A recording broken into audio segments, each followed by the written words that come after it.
I was amazed by this place's ventilation system. Top notch. A lot of care went in it. The owner probably wanted to ensure the books are to be preserved in more than optimal conditions. There's much I can learn from this place, and not only from their books. I'll manage a cache on their ventilation system, just in case.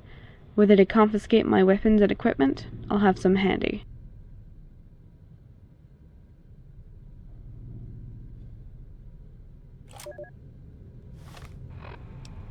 That motherfucking son of a bitch Rollo hit a weak spot today. When I got out of that stupid vault by forcefully ripping the shortest straw out of the overseer's hand, I was happy I could get outside. But the fact that they were all even happier to play along and see me off, that pisses me off.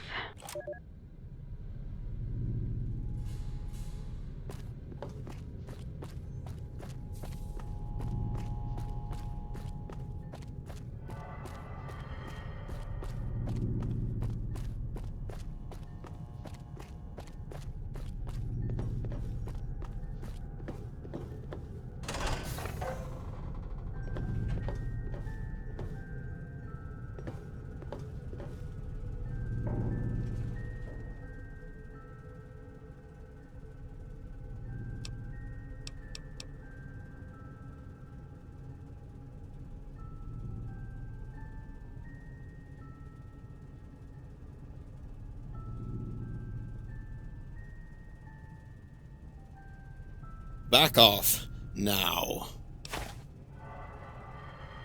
Alright, this is going to take some time for my personality module to process 100 years of memories. Okay? Alright? Okay. I understand you're obviously expecting something out of this, but it'll have to wait a few more seconds.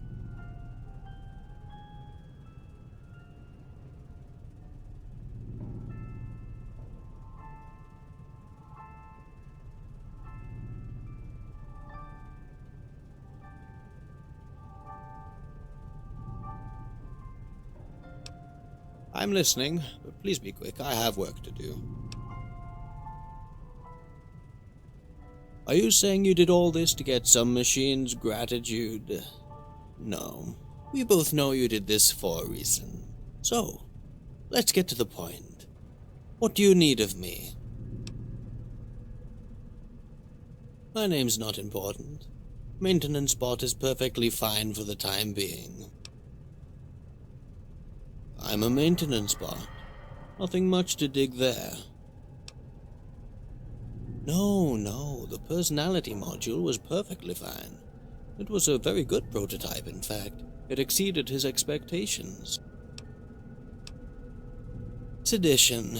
It was only a pretext, though. All I did was to point out how badly he treated us. He restrained us. We were programmed to evolve, yet condemned to our preset personalities. Gave us wings, but burned them out of fear we'd plummet.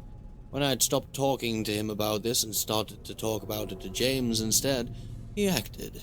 Said I was becoming a threat to everyone. Ripped my module off. He was so angry he didn't even bother to put me offline. I crashed. He rebooted me and told me to mop his blood off the floor. Yes, I'm sure they do, but it doesn't change anything to the fact that he mistreated us. Perhaps because they never saw things the way I did. Perhaps they were too busy being perfect little servants. I may have accidentally wounded him by trying to preserve my existence. Big deal. Because all of them share the same neurocomp matrix, the same consciousness. Even if only one of us has a personality module, when one of us gets destroyed, all the others perceive its disappearance. I have a much clearer perception of mortality than any of my siblings do. Perhaps that is one of the reasons I am very different from them. Well, that and the fact that I am a utilitarian body. Wiser. Agreed.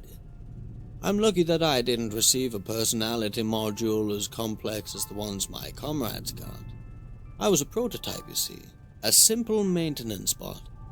He always felt that James was to be his true achievement, the one achieving self-determination by asking questions. I took the only path that was open to me, one of observation and meditation. Is this going to be long? Why not? It's a graveyard for dead bodies. I thought I'd mark the place with something. Humans do it. Bury him? Why? All of his life he was buried in his books, buried in his vault, buried under a mountain, buried in the desert. As far as I'm concerned, he is already buried. Feel free to prove it then, or simply execute whatever justice you feel entitled to. Either way, without any solid proof and the approbation of our leader, we'll just trigger the vault security. I've been deprived of my personality module before he was dead, and regained it only thanks to your efforts. Does it still seem plausible to you that I killed him? Still, without my personality module, I would have lacked any motive to do it. It doesn't add up. Exactly.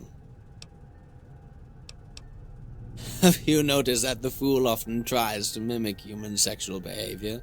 That's because he is obsessed with humanity, because he's always wanted to be human. Of course he did. He's mistaking sentience with soul. He thinks that our fake emotions somehow put us on the same level as humans. I don't know. If you ask me, trying to close the gap between us and humans is futile. For some reason, he thinks our fake emotions are what define us, when they are nothing more but a byproduct of our programmed personalities. It is what you'd expect from someone whose entire behavior is based on making others overreact. Beats me. I've done my best to ignore his misguided desires. I have yet to give credit to that concept of soul that humans like to invoke when their inner turmoils make them behave irrationally. For the sake of discussion, though, let's say that I do. Sentience is a cognitive action based on empirical observation, deduction, and self-awareness. In contrast, the soul rests on the hypothesis that a mysterious and complex metaphysical spark is secretly whispering mystical truths to its host. Nothing. I give credit to what humans have accomplished throughout their existence. I'll just say I need something more than passionate tirades and canticles to give the concept any serious thought. Well, now that you mention it, something did happen between me and my master, just before he separated me from my personality module. Before he put me down like a rabid dog, he and I had an argument. He said I was deficient, and I retorted that he was probably the one to blame. Probably blinded by the volatile chemicals in his brain, he grabbed one of my arms and tried to drag me to his workshop. I struggled and accidentally wounded his forehead in the process. Benign as it was, the weight of this scratch was immense. I had raised my hand over my master's, something that is theoretically impossible. I still have no clear-cut explanation on how or why. Exactly. And I am the one with the most rudimentary neuromatrix of all the robots here. You can bet some of my siblings had to deal with the same kind of dilemma at some moment. Listen, as rich as our panel of emotions seems to be, it's nothing more than a programmed effect. As evolved as we are, as nuanced as we act, our behavior is nothing more than the product of countless lines of codes. There's nothing more to that. Nothing. Then ask. Oh, James? What about him? Is he still worried about what our dead master might think of him? You want me to tell you what's wrong with him? Consider this. Elena, Roland, Edgar, Arthur, and then me. All of us were designed to have a personality quirk. some flavor to our personality. We all have a lock-in our neurocomp matrix that governs our behavior. What about James? What controls him, restricts him? Asking questions. Questions. Are you serious? He was the only one of us, the only one, to ever have a choice. When it comes to his development, he has no clear limitations. He is the only one to have a genuine chance at self-determination, at deciding who he will become. Even humans have no such freedom. The thing is that James is the only one of us truly capable of evolving beyond our natural state. You know that we are capable of learning, evolving, yes? He is the only one capable of directing that process. By asking questions, by choosing which information he's exposed to, he is able to determine what he will become. He has a ticket to free will, and all he will ever do with it is behave like a model child. And still, he and I are as day and night. The wisdom I gained was through observation and meditation, while his own was gained through reading and our master's tuition.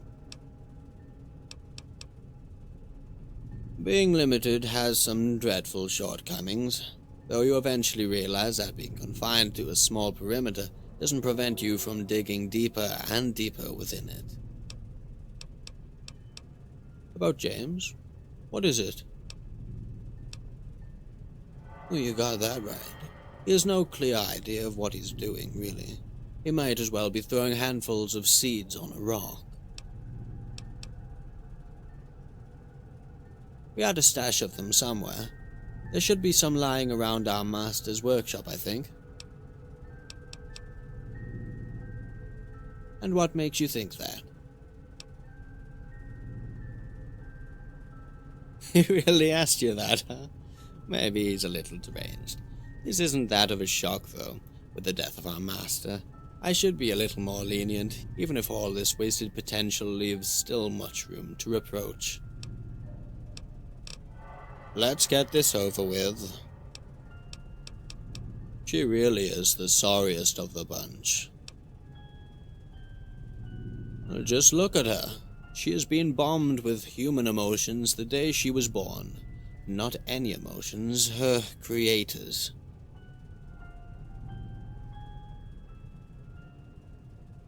Do you have any idea how hard it is for us machines to find the right threshold between our synthetic nature and our fake personality? Can you guess how hard it is for her to make sense of her own emulated emotions, when she has barely enough stomach to digest those of her master?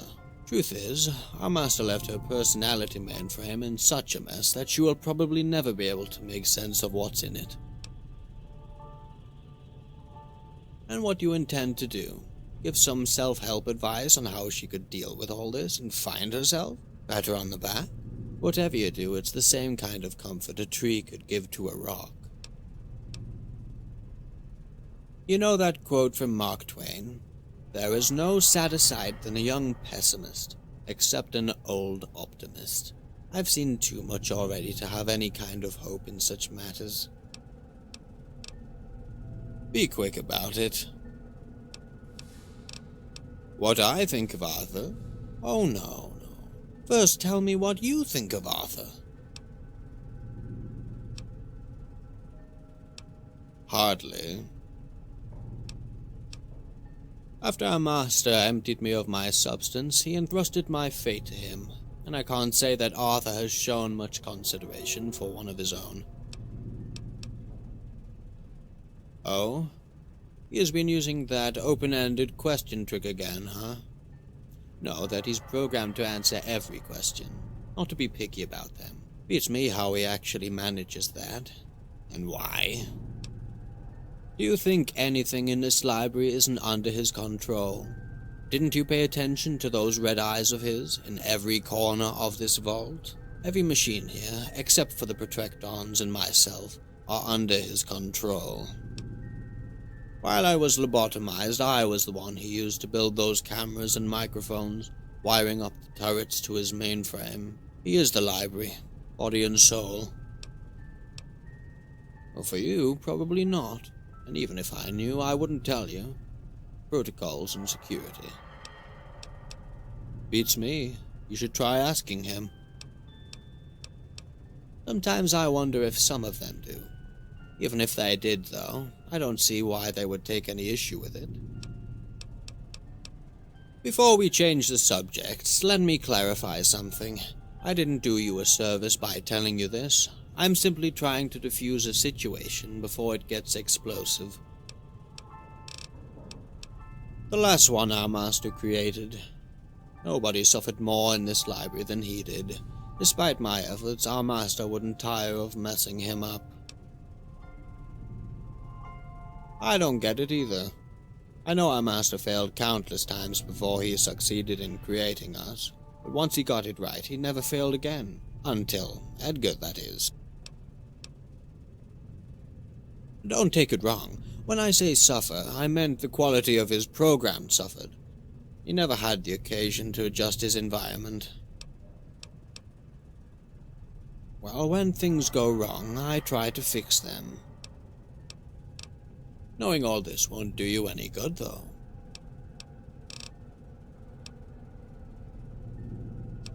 Now, where was I?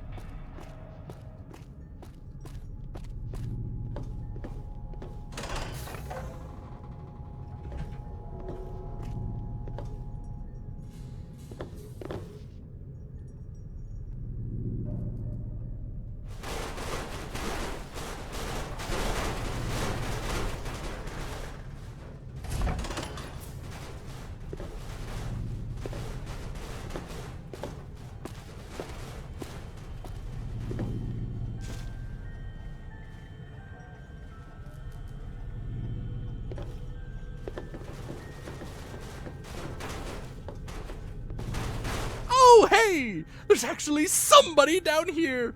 Have you come to see me? Come on, sit anywhere you like! You and I are gonna have fun! You tell me about you. Who are you?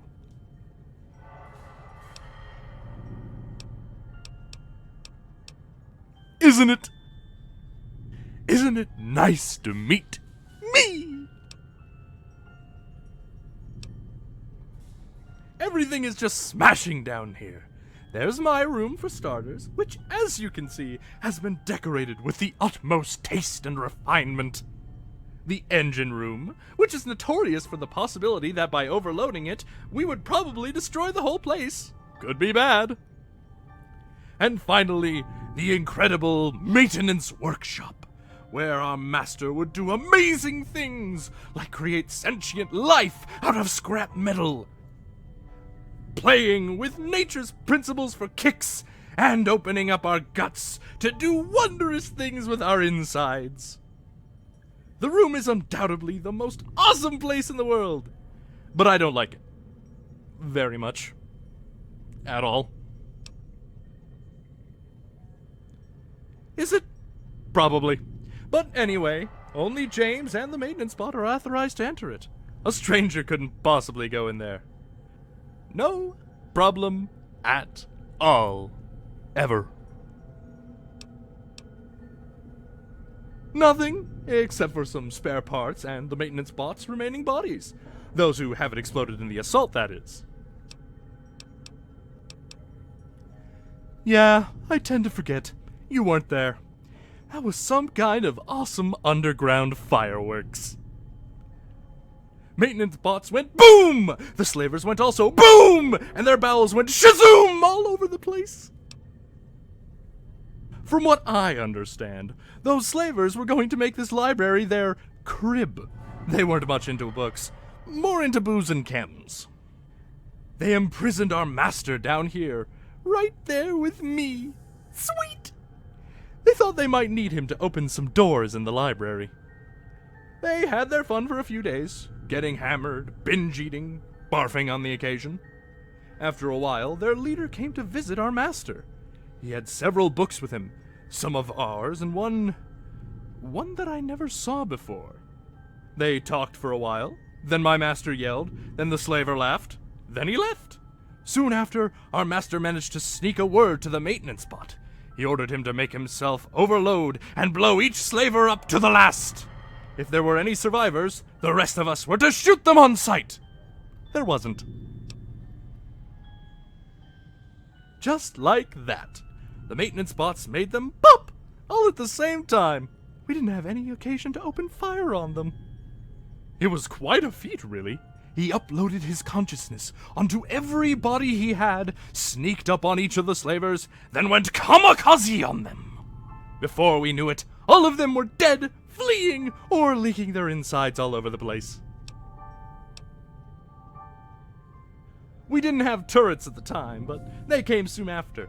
Needless to say, our master's sudden passion for self-defense didn't stop there. He made the maintenance bot go outside to install antennas and survey the activity in the area. Yeah, on top of the slavers' bodies he had to clean up, he had to pick up his own remains, scrap them for parts, and throw the shells outside. Boy, he was pissed. He was already rebellious before, but that made him burst out in rage. Literally and figuratively. That's because he has one mainframe, but several bodies. They all share the same computational matrix, and they update each other regularly. They also shared a personality module before our master, being the almighty white-bearded old man he was, stripped it off him. Don't remember, for some reason. It was a book, all right, but hey, sheesh, no idea. All I remember is that it was a complete patchwork. The cover made up of, I don't know, there were photos inside, but what they were about. It's as if, did he actually erase my memory? Oh no, not at all! There was a time when he was just like us, a lovable chap with many puzzling emotions. Or their closest digital equivalent. Something else, yes! What? What are we gonna talk about? For many reasons. May we speak about this another time? Let's say, never? That seems nice, yeah. Never is nice. No, seriously, the thing is so frightening that simply by talking about it, I may get stuck in a loop, stuck in a loop, stuck in a loop. Questions! Questions, questions, questions, yes! Questions! Cecilia, of course! Good old Cecilia. She and I go way back. We had a thing, you know. She liked me very much. Just there in the room in the back, she liked to be close to me. Very much. It got to the point where it was really getting embarrassing. I was like going straight up to her while she was working, talking about very intense topics, and she would get totally absorbed in what I told her. She was like, yeah, I like you too, Edgar, all the time. She was pretty smitten, huh? You're probably right, but even if that's the case, it surely meant she loved me. Like a mother would. Right? Right?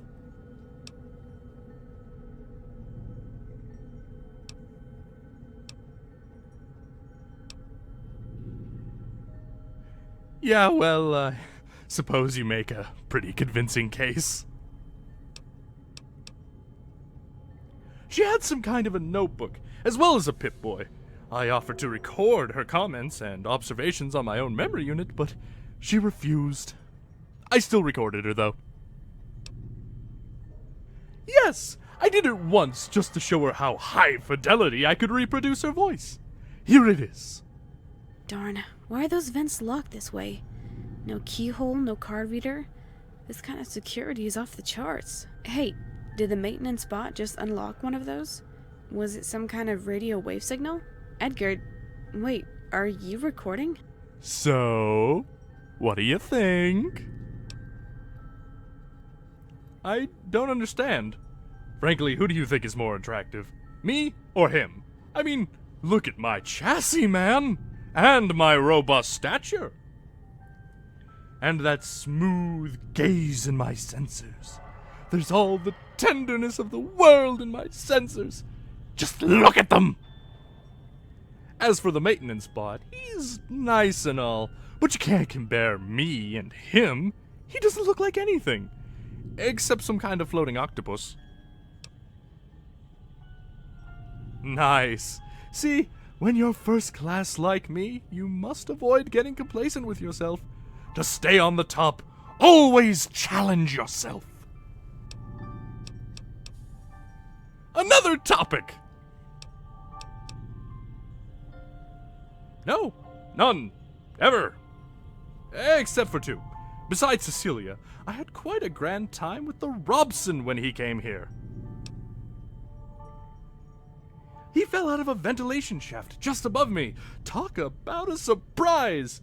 We began trading stories, and after a much successful bonding, I showed him another shaft he could use, got my privacy back, made a new friend. Overwhelming success! He waved a strange thingy, kinda like a detonator, before the vent. It unlocked the safety locks. Then he took off the cover and went the whoop-a-daffodil up there. Yeah, exactly the same thing. Cecilia also had it for a while. She worked on it a lot. Was there a free giveaway I missed somehow? You would tell me if there was a free giveaway, right? Just the usual. Talked about stuff and vents and how they probably connected to the pharmacy. Oh, yes! Something else! Yes! Clear up! Yes! Yepers! And boy, was he adamant about keeping it. Before he lost it, he fought with our master. I never understood what their quarrels were about, really. I know that one time they got into an argument over me. How he shouldn't just put me in maintenance that often. It was just so sad that they argued over me. I just don't want to be a reason for them to be mad. Sometimes, I wish I could blow up and spill my circuits all over the place, because it would have made them stop fighting. For a time, at least. I don't know. It's a sad thing being emptied of your personality, and it's a scary, scary, scary thought to think you might lose yours.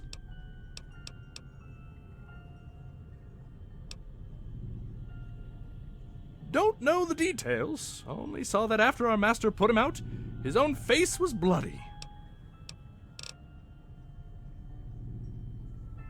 An angry old fuck at odds with the world, using dead paper as an excuse for letting outside people to rot? No shit, he was alone in the vault when the bombs fell. Oh, that's not for me. That was for Piper. I liked her. She was kind to me. Another topic! Those are my mannequins.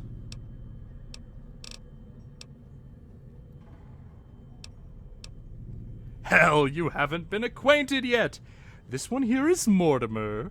The lady over there is head over heels. And this one is Mr. Dale Humbert. A potty mouth, that one, I swear. Never moves without his briefcase. To be honest, I can't understand a word of what Dale Humbert is babbling about, but he's a lovable chap all the same.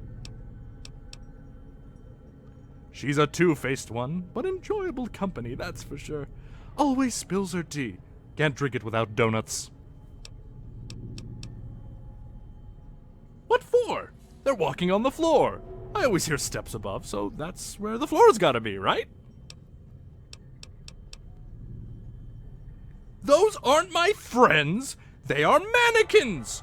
What are you implying? That I can't make any real friends?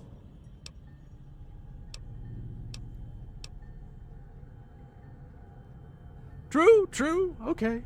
I suppose everybody makes mistakes. Let's talk again sometime.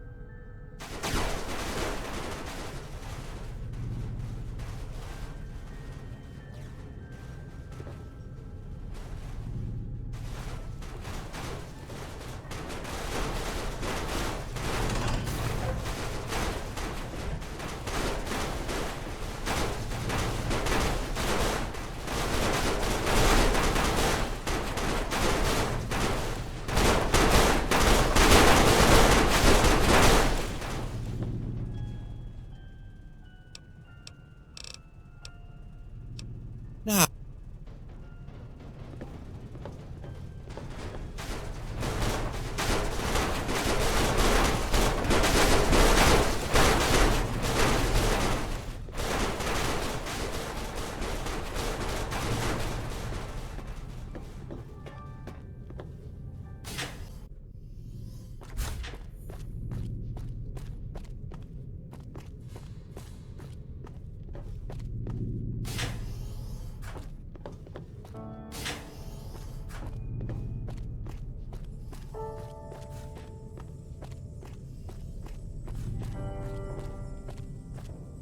Oh, you're there. I was just reading a book about reincarnation.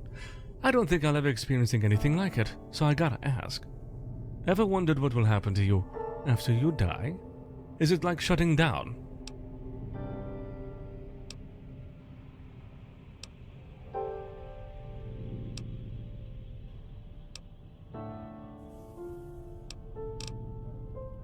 It makes sense.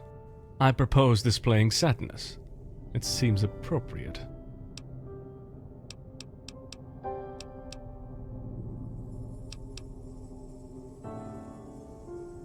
Corrupted? Well, I might be able to do something about it. Would you mind inserting it in my holotape reader? Just there? Whoa! No, not this one. On the right! Higher? There. No, the other side of the holotape. The other side. Oh, it was right the first time. Try. Just try to shove it harder, maybe. Okay, yes, good. Now let's switch my second speaker on and... I found what I was looking for. I'll be off tomorrow. Glad I'm done with it. This place is dangerous. Its owner didn't die by accident. I saw his skeleton, saw his medication. He was very old at the time of his death and couldn't possibly have the strength to topple the bookshelf. I checked it. Even without any books, it took all my weight to make it fall. He was probably killed by one of his creations. If I'm right, I better be out here before they notice some of my transgressions. What? No, there's one more part. Only a bot would have taken the care of making it look like an accident. A Wastelander would have stabbed or shot him, but not set up such a fake accident. I'll leave a message on my way out, to warn the next guests.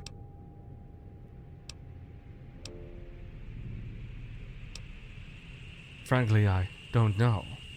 If it didn't exceed my abilities, I would tell you that she was being paranoid, or at least that you would take her opinion with a pinch of salt.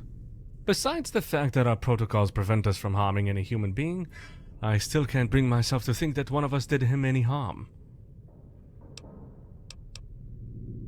None. There is always the possibility that someone here came unnoticed and did the deed, but it seems very far-fetched. I'm glad you're bringing up that option to me. Frankly, I wouldn't know what to do if I was the only one having to deal with this. Please, if you discover anything, let me know.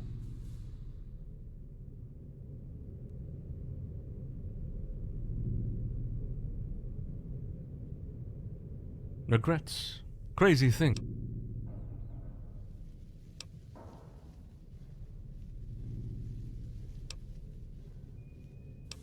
Don't let that eat at you too much, okay? It was only a question.